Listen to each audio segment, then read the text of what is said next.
આમોદ નગરપાલિકામાં ખાડા પૂરવાની કામગીરીમાં લાખો રૂપિયાના ભ્રષ્ટાચારના ગંભીર આક્ષેપ. પ્રમુખના જ વોર્ડમાં ગેરરીતિના દાવાથી રાજકીય ગરમાવો. ઝીણવટભરી તકનીકી તપાસ વિના બિલ ચૂકવવામાં આવશે તો તેને ભ્રષ્ટાચારને ખુલ્લું રક્ષણ ગણાશે. નગરજનોની ચીમકી.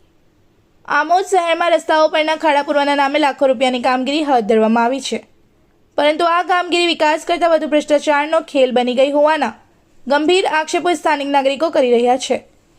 જ્યાં ગુણવત્તાયુક્ત મટીરિયલ, યોગ્ય માપદંડ અને તકનીકી દેખરેખ હેઠળ કામગીરી થવી જોઈએ, ત્યાં માત્ર દેખાડા પૂરતું કામ કરીને સરકારી નાણાંનો ખુલ્લેઆમ બગાડ કરવામાં આવી રહ્યો હોવાનો લોકોમાં ભારે રોષ જોવા મળી રહ્યો છે. નગરજનોની સૌથી મોટી માંગ એ છે કે સમગ્ર કામગીરીની સ્વતંત્ર, નિષ્પક્ષ અને તકનીકી તપાસ કરવામાં આવે. દરેક સ્થળે થયેલા કામનું માપન અને ગુણવત્તાની લેબોરેટરી ચકાસણી કરવામાં આવે અને તપાસ પૂર્ણ થયા બાદ જ કોન્ટ્રાક્ટરના બિલોની ચૂકવણી કરવામાં આવે. જો તપાસ વિના બિલ પાસ થશે તો તે ભ્રષ્ટાચારને સરકારી મહોર મારવા સમાન ગણાશે.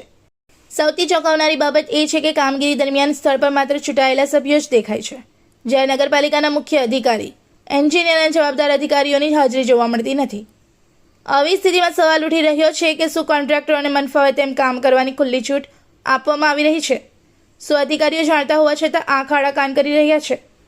આક્ષેપો વધુ ગંભીર એટલા માટે પણ બન્યા છે કે જ્યાં ભ્રષ્ટાચારના આક્ષેપો થઈ રહ્યા છે તે આમોદ શહેર કોંગ્રેસ પ્રમુખના પોતાના જ વોર્ડ અને તેમના નિવાસ સ્થાનની આસપાસનો વિસ્તાર હોવાનું સ્થાનિકો જણાવી રહ્યા છે. જો નગરપાલિકાના પ્રમુખના જ વોર્ડમાં આવી ગુણવત્તાવિહીન કામગીરી થતી હોય તો શહેરના અન્ય વિસ્તારોની સ્થિતિ કેવી હશે તેવો સવાલ લોકો ઉઠાવી રહ્યા છે. નગરજનોએ ભાજપને સત્તામાંથી હટાવી કોંગ્રેસને વિકાસ, પારદર્શિતા અને સ્વચ્છ વહીવટની આશાએ સત્તા સોંપી હતી, પરંતુ જો કોંગ્રેસના શાસનમાં પણ ભ્રષ્ટાચારના એ જ દ્રશ્યો સામે આવશે તો તે માત્ર રાજકીય નિષ્ફળતા નહીં પરંતુ જનતાના વિશ્વાસ સાથેનો સીધો વિશ્વાસઘાત ગણાશે. ચહેરા બદલવાથી કંઈ બદલાતું નથી જો ભ્રષ્ટાચારની માનસિકતા અને પદ્ધતિ યથાવત રહે.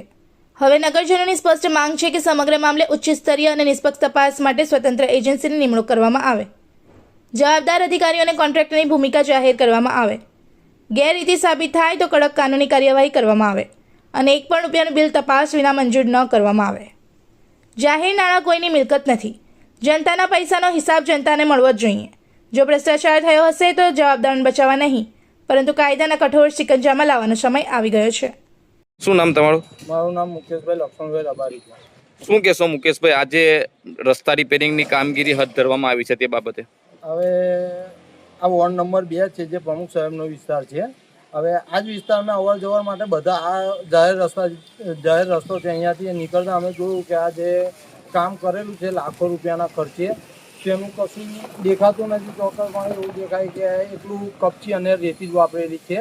હજુ વરસાદના થોડાક જ છાંટા પડ્યા છે, હજુ તો એવો ધોધમાર વરસાદ નથી પડ્યો. બીજું કે પ્રી મોન્સૂનમાં સરકારે જે લાખો રૂપિયાના ખર્ચે આલ્યા છે તેનો ખર્ચો કરીને આ જે જઈ તકલાદી બધા કામ કરે છે તેની તપાસ ચીફ ઓફિસર સાહેબ, એન્જિનિયર છે એ એની ગુણવત્તાપૂર્વક તપાસ કરે અને એમના બિલો અટકાવે અને તપાસ કરીને બિલો પછી એમના પાસ કરે. કારણ કે આ કામ બરાબર થયું નહીં, ફરીથી કામ થાય અને આમોદના બધા જ નાગરિકોએ જે વિશ્વાસથી એમને બેસાડ્યા છે તેમનું એ પ્રમાણે એ લોકો કામ આપે તો સારું છે. વળી